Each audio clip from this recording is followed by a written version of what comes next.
You're listening to the Brilliant Breakthroughs podcast with your host, Maggie Mongan.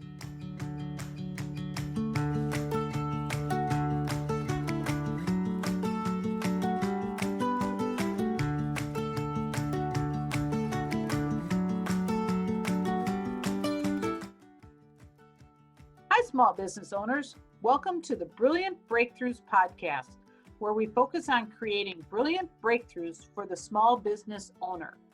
FYI, that is also the name of the #1 Amazon best-selling business book series for small business. That's titled Brilliant Breakthroughs for the Small Business Owner, Fresh Perspectives on Profitability, People, Productivity, and Finding Peace in Your Business. You can get that as a digital copy or a paperback. The book we're referencing today is volume 2, and that's the emerald green covered. Today's conversation is with the founder of the #1 best-selling Brilliant Breakthroughs annual business book series. This is quite the mouthful, folks.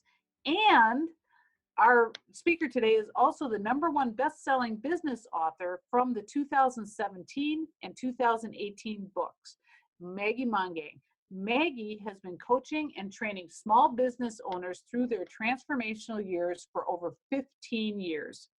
And hi, rock stars. My name is Nancy Lucchese. I'm the resident app mama at Unleashed Mobile Apps, and I am also a #1 best-selling business author in this series.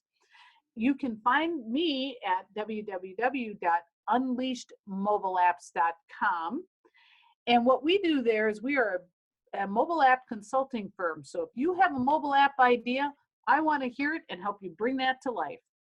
Well, Maggie, welcome and congratulations on being a #1 best-selling business book. And I finally said that correct. I know, there's so many B's in there. It trips you up every time. Unbelievable. Unbelievable. Well, this is sort of fun being on the other side. Yeah. Yes. You know, before we get started into this episode, I should really share that if you want to hear more on the topic that we're going to talk about today, you need to go back and listen to episodes 65, 74, and 80. That's 65, 74, and 80. So you can just scroll on down and find those. So before we get going here, make sure you take note of that. Now, Maggie, let's talk about your chapter topic in the 2018 book. It's the 6th chapter, and it is titled, Business is Addicted to Busyness, Not Success. Improving Upon Decades of Failure. Thank you for not having too many B's in that title. So you ready to go, Maggie? I am. Where do you want to begin? Okay. When I read your chapter, what really caught my attention was that you say taking time away from work improves your productivity. Uh-huh. How so? Oh, well, there's power in taking productive pauses. Productive pause? What's a productive pause?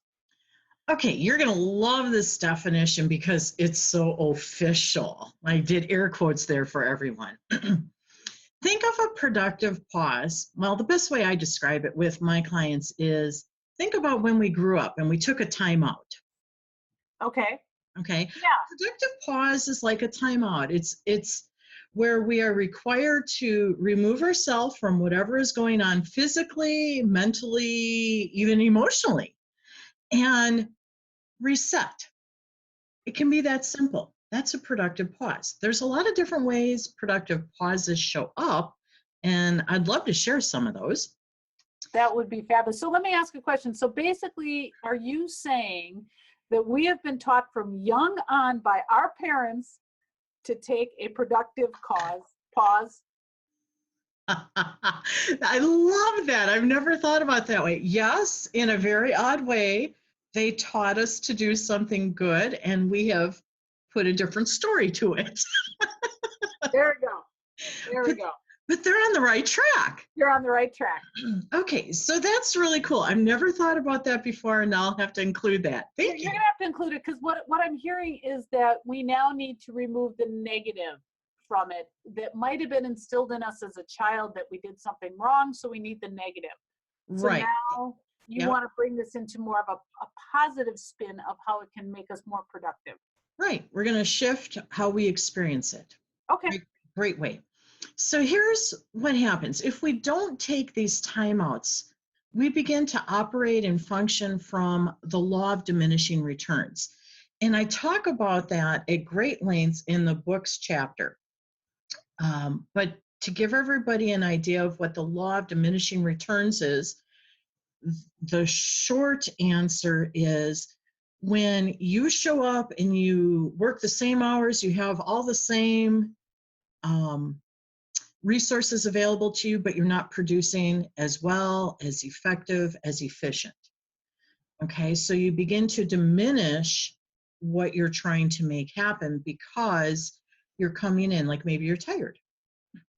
So you're not going to perform as well. So you're going to diminish the return you're trying to get on whatever it is you're working. And the chapter really dives into that with greater detail. So what happens is if we are not functioning optimally, we already are coming in less than our capability, and that becomes our new norm. Oh, okay. So think about that. Small business owners in general are operating at a personal energy deficit. Their reservoirs are being depleted even before they step into their workday. And this is really a big topic that we need to unpack because not enough people are talking about this in the business sector. Yeah. Yeah, you're right. They want longer hours, but they don't look at what's actually happening during those hours. You know, a good focused hour I see what you're saying, can give you a lot more productivity than, you know, being there for 3 hours and getting the same amount of work done and maybe not even at the best quality. Correct. And it happens all the time. I mean, think about it. If you know you got to accomplish something to get out the door because there's something you want to do, you're going to do it very swiftly versus milk it out throughout the day. Right. And there is another law for that, but we're not going to go into that one right now. Well, and on that same lines, I find myself is more productive first thing in the morning after I've had a good night's rest and, you know, okay, I've had my tea, and then I can hit the ground running more so than by the afternoon when I'm dragging a little bit. Exactly. So this conversation is going to bridge what a lot of people like to separate, which is your work performance as well as being human. And I'm going to connect those really easily because one of the things that a lot of business owners ask me is, okay, so you have this productive pause thing and my reservoirs are depleted, and how do I perform better? And I'm going to tell you there's like 3 major ways that I have found that work splendidly for everybody if they would just implement them and stay consistent with it. Okay. So the first one is going to be one that everybody knows, but very few people do, and that is take care of yourself. Wow. Okay. Oh, that's mind-blowing, right? Oh, wow. Okay, so we're laughing because we know this is true. We know it, but we don't apply it as well as we could and should, right? Yeah, right. You're right. So if we're like most people, we come into what I call a deficit of potential. We don't have enough sleep. We're not hydrated enough. We don't have enough movement to keep our bodies stimulated and activated. And we're not playing enough to move into the lighter side and the creative side. Yes, I said playing. Wow. So if you're not doing those things, you're at a deficit of your potential, which now might make more sense that you're operating from the law of diminishing returns right out of the gate. Yeah. Okay. Okay. The second thing I would say is plan your workday. Now, We all know that planning helps guide our activities. We know that. Right. And still, most people won't do it, but that's okay. That's a different conversation. The point I want to do is if we don't do it, we're amplifying our stress. Oh. Right. And then we're not thinking well, we're not performing well. So if you plan your workday, you can decrease your stress because you have a written plan to guide you. And chances are, if you've read the book, you're going to learn something about cushion. And I explain it in the chapter that if you give yourself enough cushion, you can be flexible to accommodate the needs of the day as they shift. Because every day shifts. Okay. Yeah, I was wondering about that. Okay. And you have enough cushion in your schedule to go ahead and make those moves much more gracefully than freaking out and reacting without thinking like most people do. Yeah, most people are tethered to their email or their phone or, the Bing. Yeah. And they're reactionaries instead of responding. And when you plan your workday, you can develop it so you can respond to the needs of the day instead of always be in reaction mode, which depletes your energy again. Wow. Okay, so your reservoir is tanking, and chances are you didn't come into the workday with a full reservoir to begin with. Okay. With me? Yeah, I'm following. This is good stuff, Maggie. Okay, and it's practical. That's the amazing thing. This is all practical, and we already know it. The magic isn't in understanding it. The magic is in applying it. Right. So often we know what to do, but then we don't follow through. We don't do Right, it. so it comes down to a choice. Yeah. Right? Okay, so now let me share the third thing because this is the big one. Okay. And there's some stats here that are going to be a little interesting for everyone.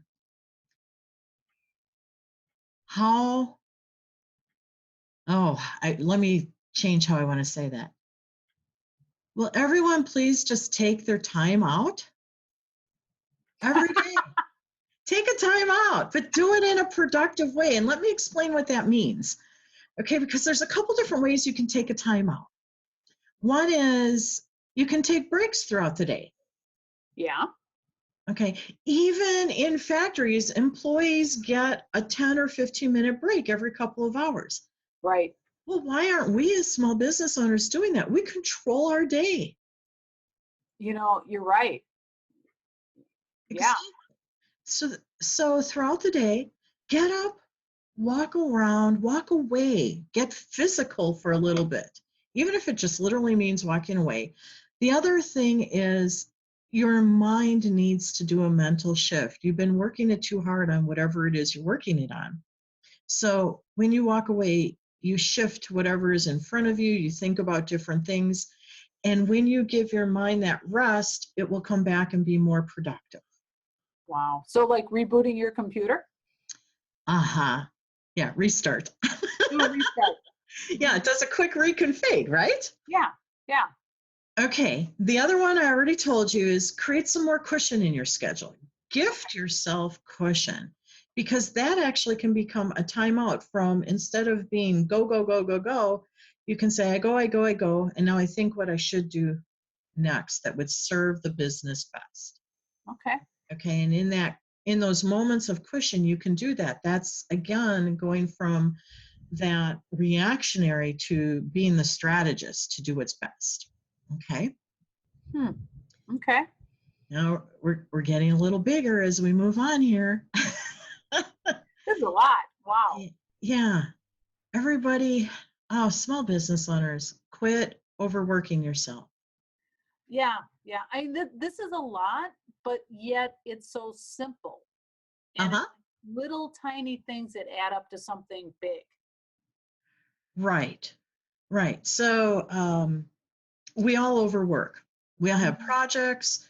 We all have commitments. We all do this because we want to deliver value to our customers and everyone that we're in relationship with professionally. But we should not be doing it at a detriment to ourselves. So that means business owner, I need to get better at managing my expectations and sharing them and setting up practical timelines for me, my team, my customers, everything. Mhm. Okay, so I want to tell you, rip off and stomp that badge of honor you have about how many hours you're working, because Oh it's my not God. serving you. Many people do that. And they feel that if they're not working, then they're not succeeding. Right. You know, I bet you have this happen, Nancy. I say to someone, hi, how are you? And they say busy. Yeah, That's not a how are you? That's a right, what are you? right, right. Exactly. And it's always, oh, I'm so busy. Are Aren't we you? all? Yeah, Aren't we all? Drop that badge of courage. Move beyond that, because if you do that, you're the better business owner, because your actions align with what you said your business goal was. I don't know any small business owner that didn't decide to go into business for themselves and have a goal of liberation or freedom Mhm. attached to it in some fashion, that they would be working less or they'd have more time with family or doing whatever their uh, hobby flavor is, whatever Mhm. interests them. Do you know anyone that has averted that whole freedom liberation thing when they started their business? They always had it in their mind's eye, but Yeah. it never came through. And yet, when we see somebody who's been in business for a while and they're taking those liberties, that they're taking that time off, spending more time with their family, we actually want to be like them. Uh-huh. It's something we crave. Right. So, So yeah. how do And you do that? Right. the old corporate world was Mhm. all about the badge of honor. You work hard. Well, that's BS. It's a myth. Yeah. If you work hard and long, you're going to achieve. Well, guess what? I just saw a, a post or something yesterday that showed a gentleman leaning against a brand new Lamborghini, and he was the boss. And he said, no, the employee said to him, hey, nice car. And he said, yeah, and if you work harder and longer, I'll be able to get a new one next year. Oh my. I went, oh, that's good. Oh, that is good. Yeah. But now we're the boss Yeah. and we're the employee as well. So how do we shift this? Because the old way, the corporate way that is really how we were taught to do business, isn't what our goal is, our personal goal for a business success. So there's a Mhm. new way to do this, and I'm going to share with you, that's those old ways, that's a lot of residue that's carried forward from a culture that isn't your business's culture, unless you're doing it the old way, which a lot of people are, Yeah. but most of them don't want to. Right. Right. They need to give themselves permission not to. Okay, so let's give them permission not to. Go ahead, Yeah. Nancy. Yeah. I give you all permission not to do it the old way. I give you permission to step into a new way that is more powerful for yourself. And you are going to outshine all the old way because it's going to be you and live authentically. Right, and that's a fresh perspective. So I want everybody to embrace that. I don't have to do it the old way. I can do it the way I envision. I just need to follow some really practical uh, tips and strategies, just like what we're talking about here. Now, the next one everyone's going to love. You ready? Let's hear it. Vacation! Oh, yes. Vacation. All right. I give everybody permission to take a vacation. Maggie, why? Okay, because Americans don't take their vacation. They don't. They carry them over into next year, or I'll do it tomorrow, or yeah, they don't. So They, check this out. Last year, May 21st, 2018, Forbes published an article of some recent research. So it's about a year old from when we're doing this. and it says 47% of Americans don't take their vacation. 47%. Oh my gosh. I know, it's crazy. Okay, now here's where it gets even wilder. What percentage do you think of employees leave at least 5 days of vacation on the table every year? Based on 40, let's just say about 45%. Well, okay. 47 don't take it. 21% don't take Oh, leave more I'm than sorry. 5 I days on understand the what table. you're asking now. Yes. Yes. Okay. Okay. So of the rest, 21% of the people leave 5 days. So that's 68% are Wow. not taking their full vacation benefits, Wow. which I find very fascinating because prior to launching my own business at the beginning of the century, I was an executive recruiter, and employees, we negotiated so diligently for them to optimize, get the most they possibly can for vacation, and yet the stats say they're not taking it. Isn't that crazy? Unbelievable. Okay, so the truth is that was me. When I did the corporate thing, that was me. Mm-hmm. And I carried it forward into my business, and I worked my butt off, and I didn't take breaks, and I didn't take vacations. Why? Because I was still following an old system. Yeah. And it wasn't serving my new business. And then all of a sudden I woke up because I was burning out. And I'm like, Right. I'm going to be burning out. This is my own gig. Oh, me. I'm the problem. Yeah. Yeah. So I had to figure out how to do it differently. And that's why I'm very passionate about this whole concept about productive pauses and effectiveness and efficiency, because it's real. And I'm not the only one that struggles with this. I know it. Right. Right. And even as a high performance, I struggle with it in a different way of how do you do this all and still keep that balance? And Right. it's a balancing, that's a verb, as in action, ongoing action, act. It's always a balancing act. But there's another really cool thing about vacation that I want to share with everyone, because I have a really strong psychology background as well. The research reveals that if you imagine and or dream and do the research of going on vacation, that relaxes and de-stresses you. You're not even on the vacation yet. It's a visualization. It's a visualization. It's an envisioning of seeing yourself there, and it's already calming your mind, your body, everything down. And I wouldn't say it has the same impact on you as going on vacation, but it's getting you there. So take the time, do research, fantasize about what a vacation could be. Go explore before you go. And then go and have a blast. Yeah. Wow. So you just made your vacation more powerful and longer without physically being there. That's phenomenal. Right. So that's a lot, but it's stuff that we all know.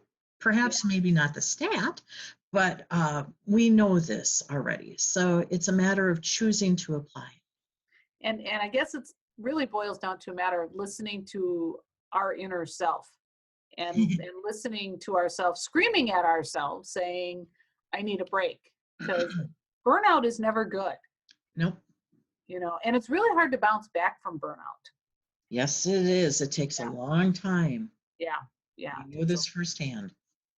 Yes, I would agree. I have felt it myself. So that's phenomenal. Thank you. That's great. Cool. Great. So excellent. So, okay, looking at all this stuff, you've given us some fantastic information.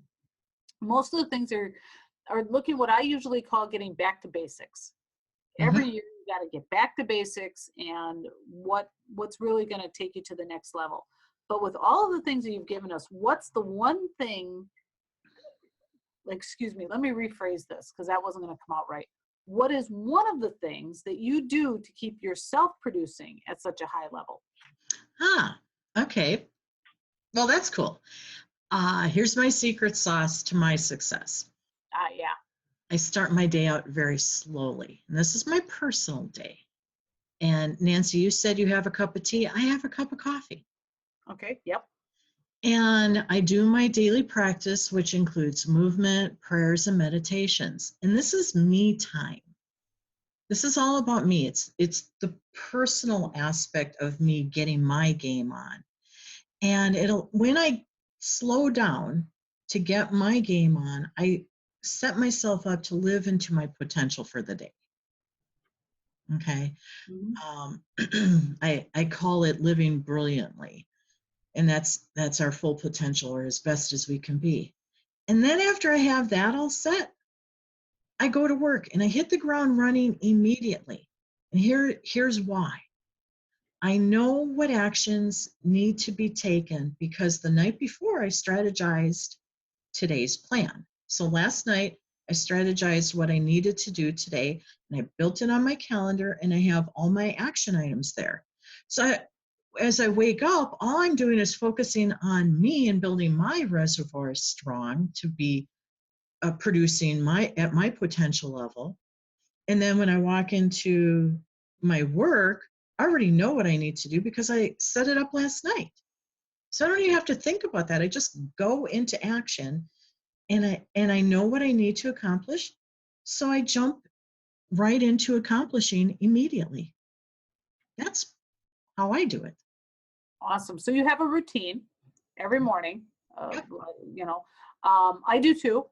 I have a very similar routine as to what you have. I think the big difference is that I drink tea and you drink coffee, and I also incorporate a lot of water into that in the morning to hydrate and to get my body moving.